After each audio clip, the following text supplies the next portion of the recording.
Hello guys, today I'll be reviewing this nail gun from online, 650 pesos. Try to open.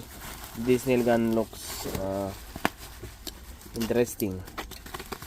It can penetrate through concrete and thick steels. Oh, see guys, it has a from China, of course. It's from China. Where else could it be?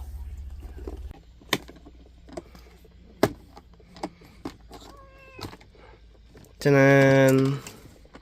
Here's it, guys. Okay, this is not a package. Nothing more, nothing less. First, this is the gun. The gun.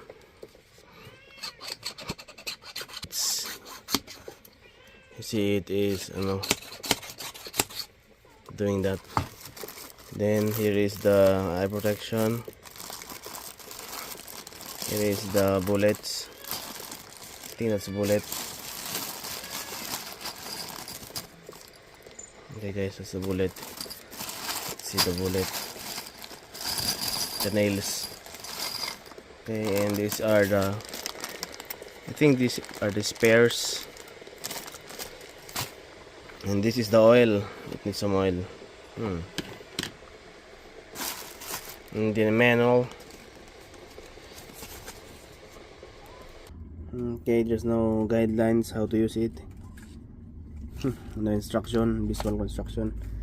Anyway, as I watch in YouTube or Facebook, let's try this. There's a wood here. I inserted the nail like that. And let's try to fire this. They just press it and fire.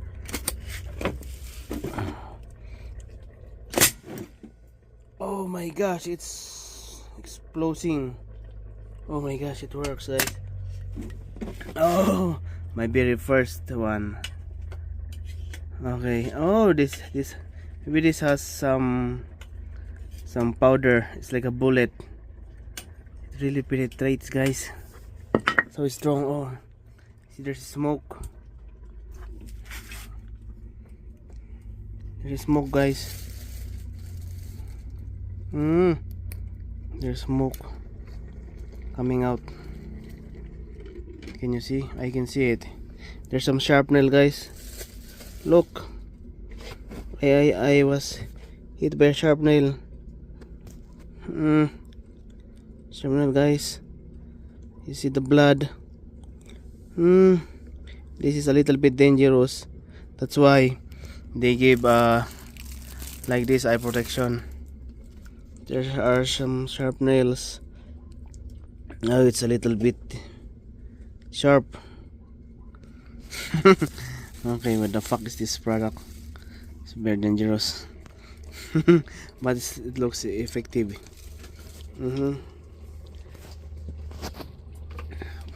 Let's see the, oh, I think this is like gunpowder.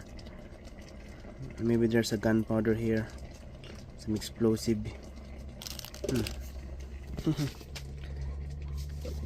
Now how to eject this? Oh, okay, like that. Let's put it over. It smells like a burned plastic, guys.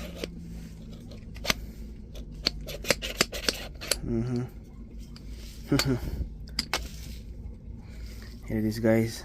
Oh, I think yes, it really has a powder, gunpowder, some explosives. Oh yeah. Okay, guys, now for our steel test. I have a 2.5 mm thick metal here, metal sheet, and this has a thickness of 24 gauge steel pipe. We'll try it like this. I don't know the quality of metal this projectile is, but and but there is an explosive here. It's like a real gun. Okay, let's try. But for now, I'll now use eye protection because there are sharp nails flying around. Eye protection, guys. Okay, and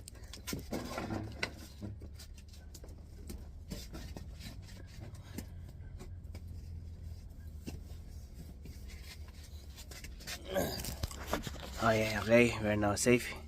I'll also use some boots because it's a real dangerous nail gun. It's a real gun. Okay, put the bullet in. Let's try. Let's hope for the best. 1, 2, 3. Oh, it explodes. Oh my gosh, guys, it's real. It's real. It penetrated the 2.5 mm steel plate. Oh, the one who invented this is really genius, huh? Nice. Maybe how about the concrete bullets? More bullets here. These are the giveaway bullets. Let's take one bullet and let's eject the slug. See guys, this is at least smoking. There's some smoke coming out here. Smoke coming out here. Okay, bullet. Let's try the concrete test. Here is the concrete. 1, 2, 3. Oh, 1, 2. Happened.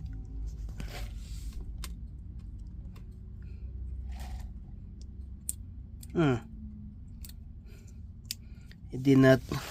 My concrete floor is still strong, huh? Stuff. Okay, I have a tough concrete floor.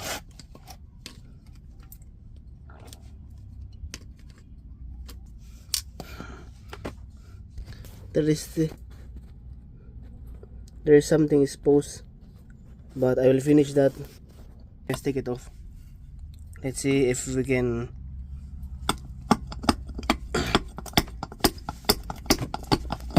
No, we can't. It's really strong. That's why I'll just continue to hammer it.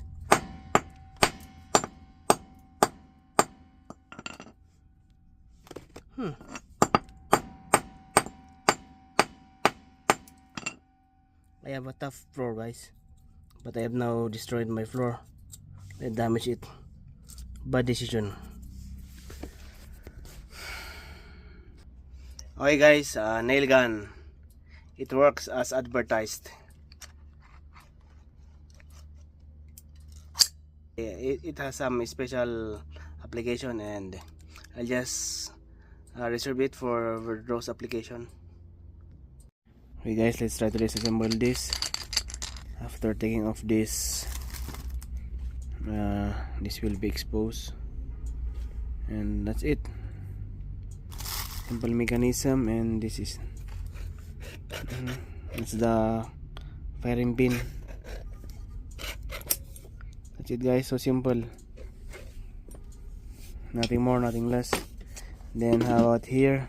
Only the handle that can be disassembled, and this I don't need to disassemble this because I think there's nothing inside.